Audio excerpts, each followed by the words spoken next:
My mom told me, it's only fair if your sister goes down the aisle before you. So my fiancé planned the most expensive wedding they couldn't back out of. I'd been engaged to Theo for 6 months when my younger sister announced she was getting married to a guy she'd known for 8 weeks. Mom called me immediately. You need to postpone, she said, like it was already decided. Your sister deserves her moment. She's never had your success, your looks, your opportunities. Let her have this. I'd heard this my entire life. When I made honor roll, they praised her participation trophy. When I got into Yale, they threw her a party for community college acceptance. When I landed my dream job, they reminded me not to make her feel bad about working retail. We're getting married in June, I said. We've already booked the venue. Then move it to next year, Mom replied. Family comes first. That night, I told Theo what they'd demanded. He listened quietly, his jaw tightening with each word. Then he smiled in a way I'd never seen before. How much is in your parents' retirement fund? He asked. About $340,000. Why? And they've been promising to contribute $50,000 to our wedding, right? I nodded slowly. Over the next 3 weeks, Theo became a wedding planning tornado. He booked the Rosewood Estate, the most prestigious venue in 3 counties.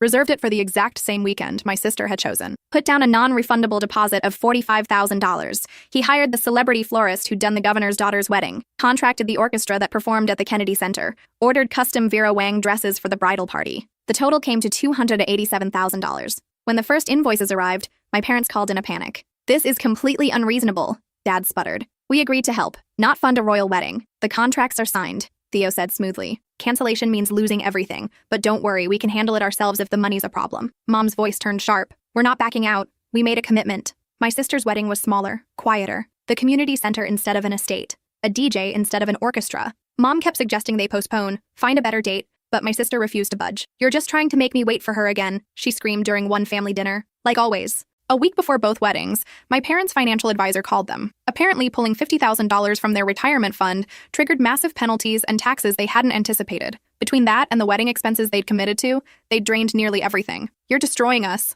Mom said when she cornered me at the final fitting. Your father might have to keep working another 10 years. Do you even care? Did you care when you asked me to give up my wedding? I replied quietly. She had no answer. The morning of my wedding, I woke to 17 missed calls. My sister's venue had double booked. A pipe had burst. The whole building was flooded. She was sobbing, hysterical. Can we use your venue? She begged. Just for the ceremony? Please? Theo squeezed my hand as I held the phone. For a long moment, I didn't speak. I thought about every birthday overshadowed by her tantrums, every achievement diminished to spare her feelings, every sacrifice demanded in the name of fairness. I'm sorry, I said finally. The venue's booked. There's no room. She hung up screaming. Our wedding was perfect. 300 guests, 7-course dinner, champagne tower. As I danced with my new husband, I saw my parents sitting alone at their table, looking older than I'd ever seen them. They hadn't spoken to me since the ceremony. We left for our honeymoon in Bali that night. 2 weeks of paradise. When we returned, I found a letter waiting from my sister. But what it said changed everything. The envelope was thick, expensive cream paper. My sister had always loved the finer things she could never quite afford on her retail salary.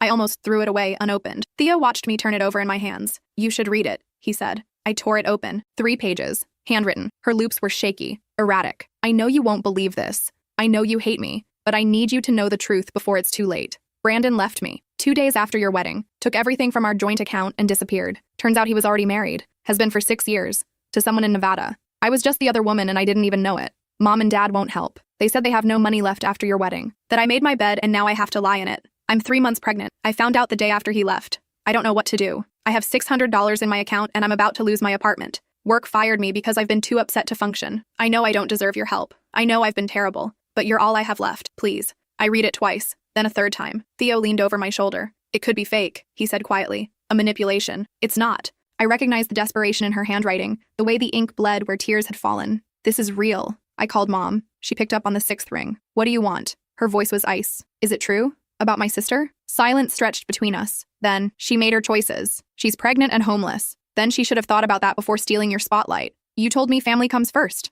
I said. Those were your exact words. That was different. How? Mom hung up. I sat on my couch, staring at the letter. Theo made coffee, waited. He didn't push. Finally, I said, I need to see her. She was living in a motel on Route 9, the kind where you pay by the week and don't ask questions. Room 14. The door was warped, the paint peeling. I knocked 3 times before she opened it. She looked terrible. Hair unwashed, face swollen, wearing the same shirt I'd seen her in 2 weeks ago. The room behind her was barely bigger than a closet. 1 bed, a microwave, a mini fridge humming loudly in the corner. You came, she whispered. Show me the pregnancy test. She produced it from her purse. 3 different brands, all positive, plus an ultrasound printout dated 4 days ago. 8 weeks, 2 days. And the bank statements. She handed those over too. Her joint account showed a balance of $42,000 on a Tuesday. By Wednesday, it was empty. Brandon had withdrawn everything in cash from 3 different ATMs across 2 states. Police report? They said it's a civil matter since his name was on the account. Her voice cracked. They won't do anything. I studied the paperwork. Everything checked out. My sister, the one who'd been handed everything our entire childhood, was completely destroyed. Part of me felt satisfied, the vindication I'd wanted my whole life. But another part, smaller and quieter, just felt tired. Pack your things, I said. She stared. What? You heard me. Pack. You're not staying here. I can't pay you back. I have nothing. I didn't ask you to. She started crying then, ugly sobs that shook her whole body. I stood in the doorway, watching her stuff close into a garbage bag because she didn't even have a suitcase. This was my sister, the golden child who'd gotten every advantage and squandered them all. Theo was waiting in the car. When he saw her, his expression didn't change. He just popped the trunk and helped load her things. Thank you, my sister whispered as we pulled away from the motel. Theo met my eyes in the rearview mirror but said nothing. She stayed in our guest room. The first week, she barely left it. I'd hear her crying through the walls at night. Theo worked from home, keeping an eye on her when I was at the office. He'd make her lunch, leave it outside her door. You don't have to be nice to her, I told him one evening. I'm not doing it for her, he replied. I'm doing it for you. Week 2, she emerged more. Started eating meals with us. The conversation was stilted, awkward. We talked about weather, about the news. Never about our parents or the wedding or Brandon. Then one morning, I found her in the kitchen at 6 a.m., making breakfast. Eggs, toast, coffee. She set 3 places at the table. Morning, she said quietly. We ate in silence. But it was a different kind of silence. Less hostile. Just empty. After breakfast, she cleared the dishes without being asked. I need to find a job, she said. I can't just stay here doing nothing. What kind of work do you want? She laughed bitterly. I worked retail for 8 years, that's all I know. You have a college degree. Community college. In general studies. That and $3 gets me a coffee. I thought about that. About how our parents had praised her participation when she'd gotten into community college, then never pushed her to do more. How they'd celebrated her retail job like it was a career. How they'd set her up for this exact moment of helplessness. What did you want to do? I asked. Before, when you were younger. She stared at her coffee. Interior design. I used to spend hours watching those home renovation shows. Made sketchbooks full of room layouts and color palettes. She shrugged. But Dad said it was a hobby, not a real job. That I should focus on finding a good husband who could support me. Do you still have those sketchbooks? I threw them away years ago. Brandon said they took up too much space. Of course he did. That afternoon, I came home with enrollment forms for the community college design program. Evening classes, twice a week. $3,400 per semester. My sister looked at the papers like they might bite her. I can't afford this. Consider it a loan. You can pay me back when you're established. Why are you doing this? I didn't have a good answer. Maybe because watching her broken like this didn't feel as satisfying as I'd imagined.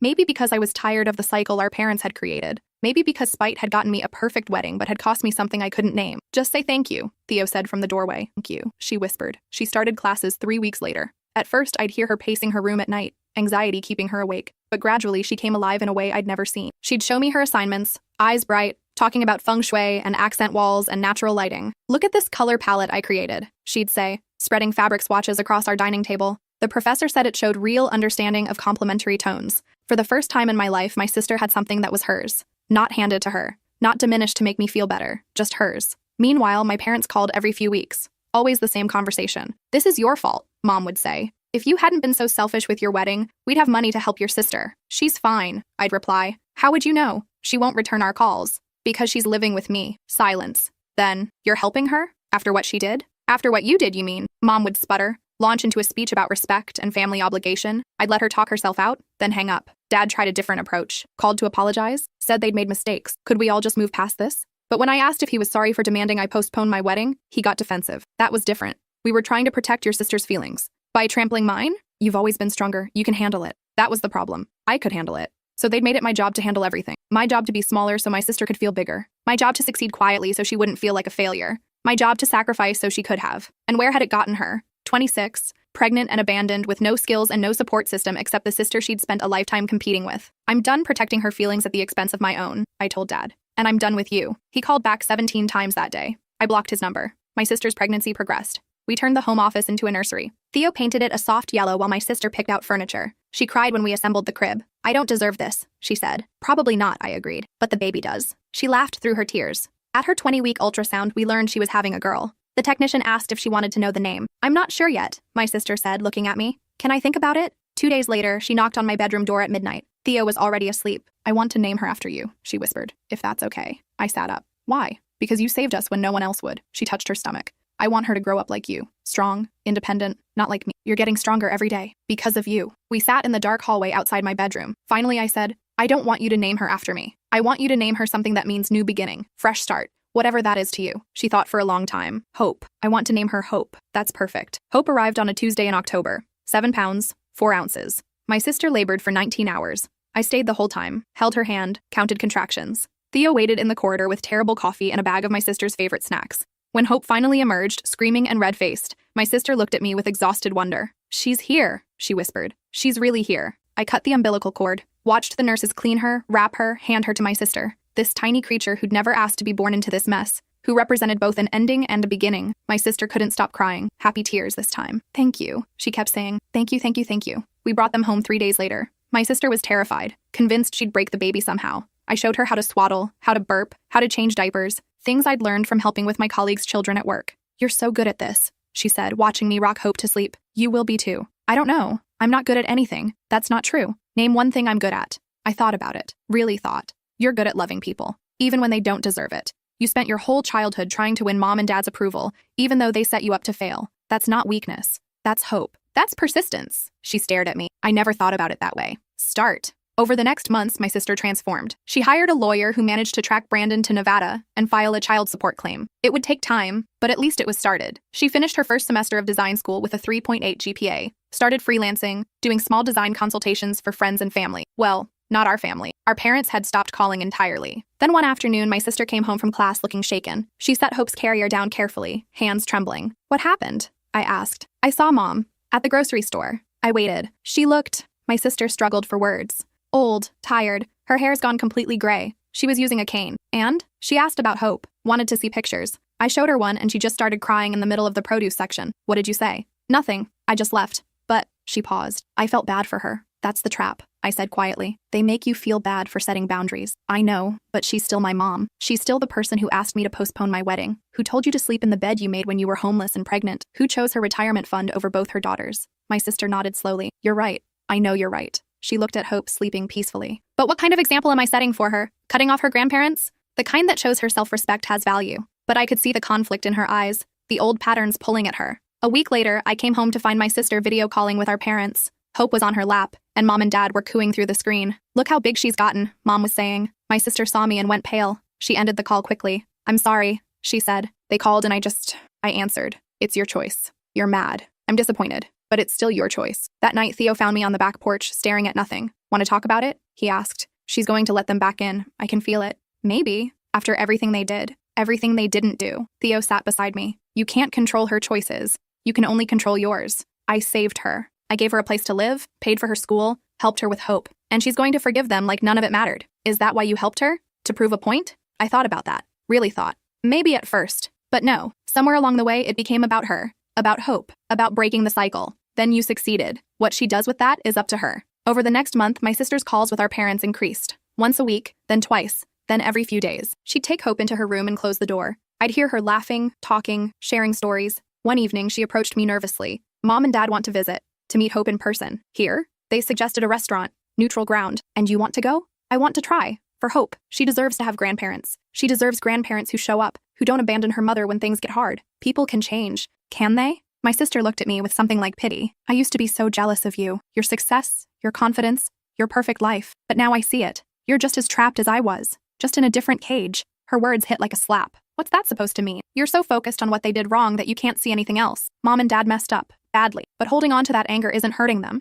It's hurting you. I'm not angry. Yes, you are. And you have every right to be. But at some point, you have to decide if you want to be right or if you want to be happy." She met them the following Saturday. Took Hope to brunch at the Riverside Inn. Was gone for 3 hours. When she came back, she was crying again. "What happened?" I asked. "They apologized. Really apologized. Said they'd been terrible parents and they wanted to do better. And you believe them?" "I don't know, but I want to try." Over the following weeks, my parents became regular fixtures in my sister's life. They'd visit twice a week, always when I was at work. They'd bring gifts for Hope, help with grocery shopping, babysit so my sister could study. They never asked about me. I pretended not to care, threw myself into work, took on extra projects, stayed late, came home exhausted. Theo watched me carefully but said nothing. Then one Sunday, I came home early from a work emergency to find my parents in my living room, playing with Hope on the floor. My sister was in the kitchen, making coffee. I froze in the doorway. Dad looked up first. His eyes widened. "Sweetheart, we didn't know you'd be home." Mom stood slowly using her cane. She looked exactly as my sister had described. Old, tired, gray. "We should go," she said quickly. "No,"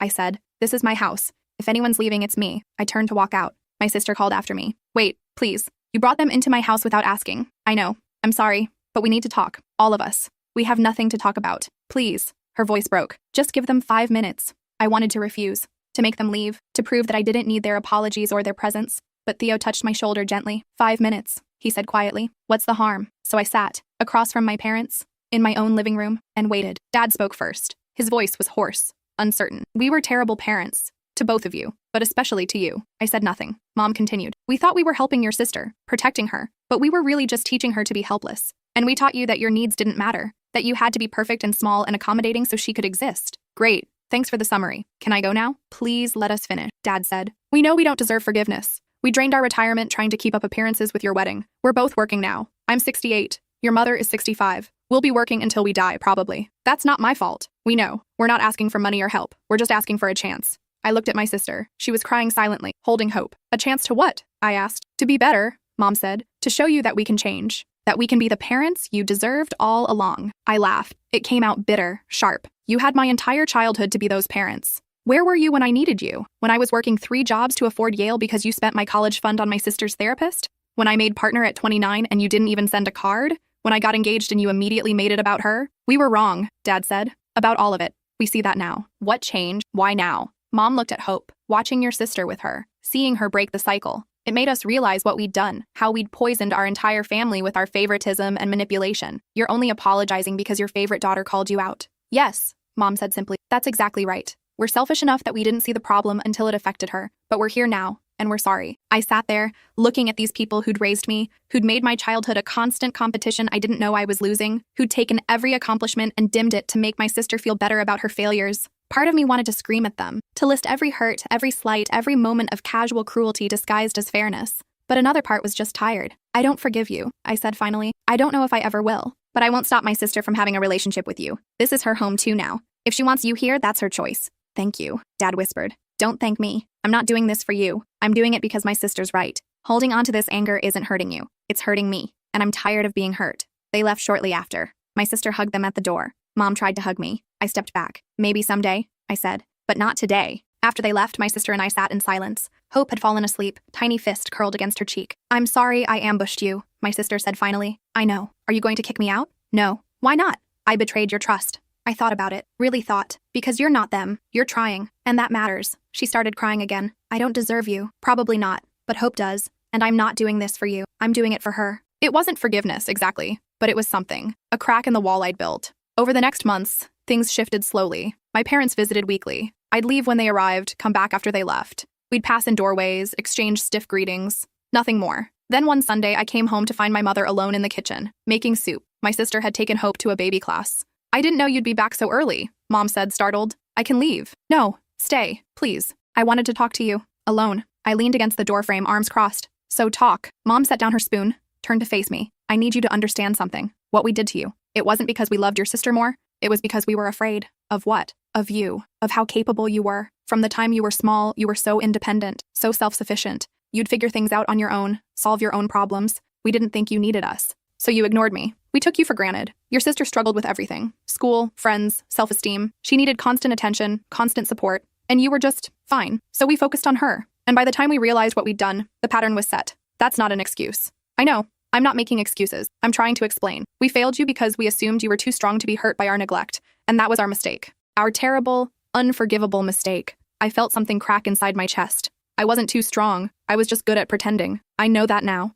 We stood there in my kitchen, this woman who'd birthed me and broken me in equal measure. I wanted to hate her. Part of me did. But another part just saw an old woman who'd made terrible choices and was trying, too late, to make them right. I'm not ready to forgive you, I said. I understand. But I'm not ready to cut you off completely either. Mom's eyes filled with tears. That's more than I deserve. Yes, I agreed. It is. After that, things changed incrementally. I stopped leaving when my parents visited, started staying in the room, listening to their conversations with my sister, watching them with Hope. They were good grandparents, attentive, patient, everything they hadn't been as parents. One evening, Dad asked about my work, a genuine question, not performative. I answered briefly. He asked follow-up questions, seemed actually interested. It was strange, uncomfortable, but not terrible. Weeks became months. My sister graduated from her design program with honor, started getting real clients, charging real money, saved enough to move into her own apartment, a small one-bedroom 10 minutes away. I'll never be able to repay you, she said while packing. I don't want repayment. What do you want? I thought about that. I want you to be happy and stable, and to raise Hope to know her own worth. I can do that. The day she moved out, the house felt empty. Theo and I sat in the guest room, now cleared of all her things. You okay? He asked. I think so.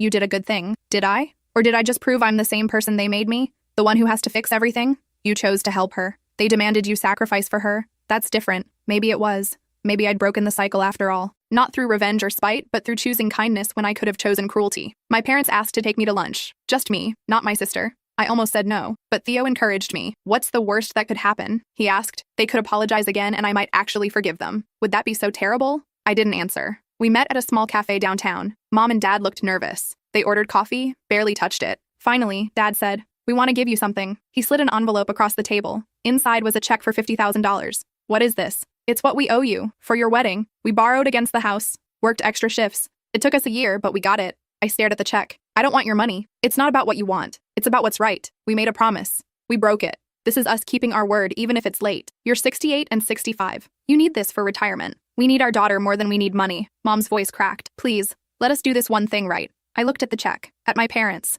at the weight of everything between us. On one condition, I said finally, anything. You put half of this into a college fund for Hope. The other half you invest for yourselves. Real retirement planning, not just savings. Dad blinked. But the wedding is over. Paid for. This isn't about that anymore. This is about you learning that throwing money at problems doesn't fix them. That your daughters needed your presence, not your checkbook. Mom reached for my hand. I let her take it. You're right, she whispered. You're absolutely right. We sat there, holding hands across a cafe table. It wasn't forgiveness. Not yet. But it was something. A beginning, maybe. After lunch, I called my sister, told her about the check, the college fund for Hope. She was quiet for a long time. Then, they're really trying, aren't they? Yeah, I think they are. Are you going to forgive them? I don't know. Are you? She laughed softly. I already did, but I'm weak like that. You're not weak. You're just not me. Thank God for that. One of you in the family is enough. I smiled. Actually smiled. Love you, sis. Love you too. That night, Theo found me staring at the wedding photos we'd had framed. Our perfect, expensive, spite-fueled wedding. I looked happy in the pictures. I'd been happy, but also hollow. Victory without peace. Regret it? Theo asked. The wedding? No. The way I got there? Maybe. You did what you had to do. Did I, though? Or did I just perpetuate the cycle in a different way? They played favorites and kept score, so I played favorites and kept score right back. You also saved your sister when no one else would. After making her suffer first. Theo pulled me close. You're human. You made choices out of hurt. But you also made choices out of love. Both things can be true. I leaned into him. When did you get so wise? I married you, didn't I? That's pretty wise. 2 years passed. My sister's design business grew. She hired an assistant, rented a small office space. Hope turned 3, started preschool. My parents babysat twice a week, picked her up from school. Slowly, carefully, we rebuilt something that resembled a family. Not the family I'd grown up in. A new one. More honest, more balanced. Mom and I met for coffee monthly. We talked about work, about hope, about everything except the past. Dad joined my company softball team, cheered embarrassingly loud from the stands. They remembered my birthday, sent thoughtful gifts, showed up. It wasn't perfect. Sometimes I'd see them doting on Hope and feel that old resentment creep in, the little girl inside me who'd never gotten that kind of attention. But I was learning to sit with it, acknowledge it,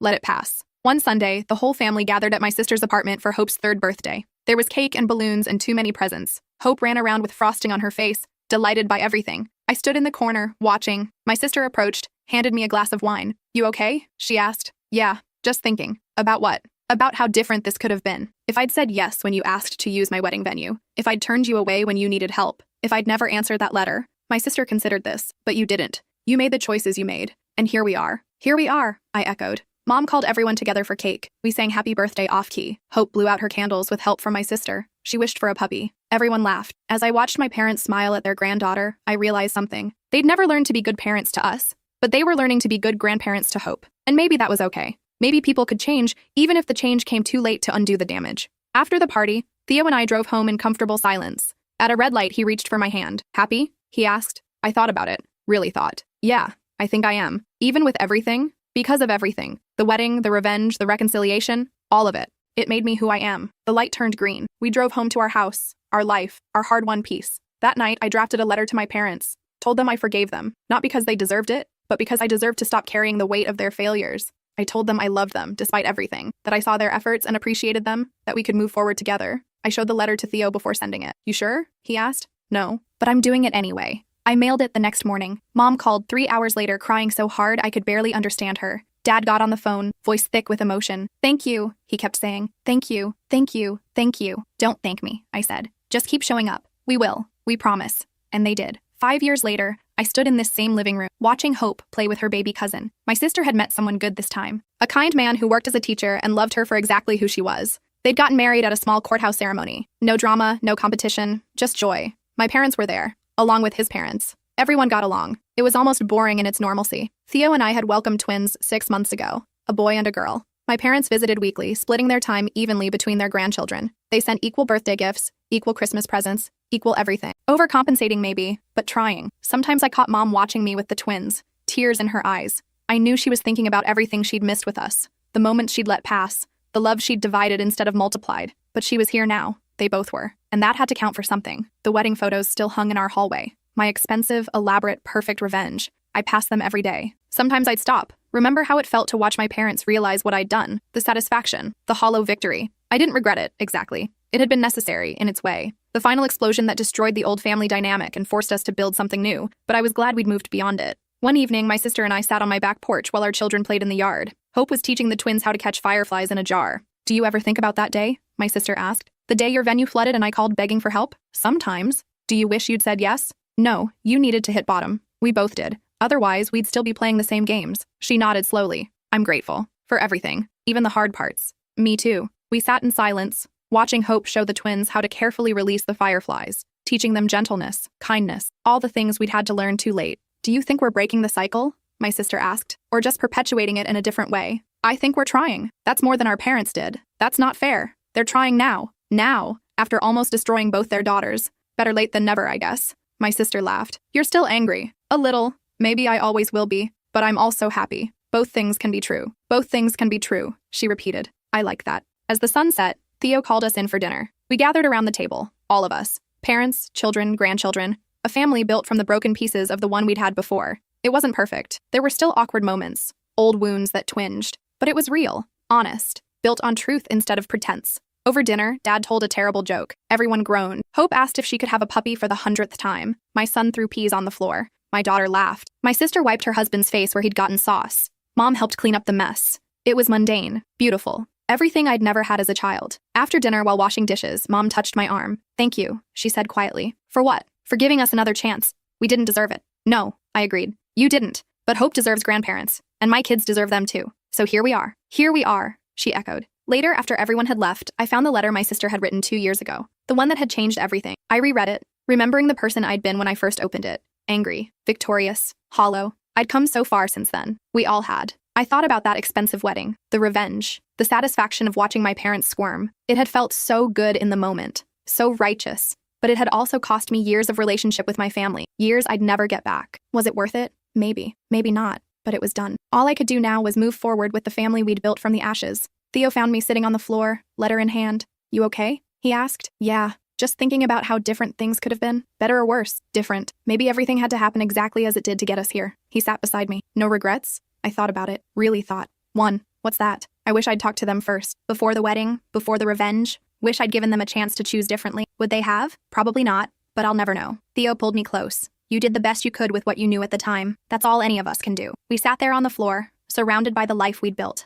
The family we'd chosen, the peace we'd fought for. My phone buzzed. A text from my sister. Thank you for today. Hope had the best time. Love you. I texted back. Love you too. Another text came through. This one from Mom. Today was special. Thank you for letting us be part of it. We love you so much. I stared at the words. 2 years ago, I wouldn't have believed them. Now I did. Not because they'd earned complete forgiveness, but because I'd chosen to believe that people could change, could grow, could become better versions of themselves, even if it took decades. I typed back, love you too, Mom, and I meant it. Theo and I stayed on the floor until the moon rose, talking about everything and nothing, about our kids, our future, our past, about forgiveness and revenge and the complicated space between them. Do you think our kids will resent us someday? I asked. Probably. All kids do. The question is whether we'll handle it better than our parents did. We will. How can you be sure? Because we're choosing to learn from their mistakes, instead of repeating them. He kissed my forehead. When did you get so wise? I married you, didn't I? That's pretty wise. He laughed. Hey, that's my line. We eventually made it to bed. As I drifted off, I thought about the story of our family, how it had almost ended in permanent fracture,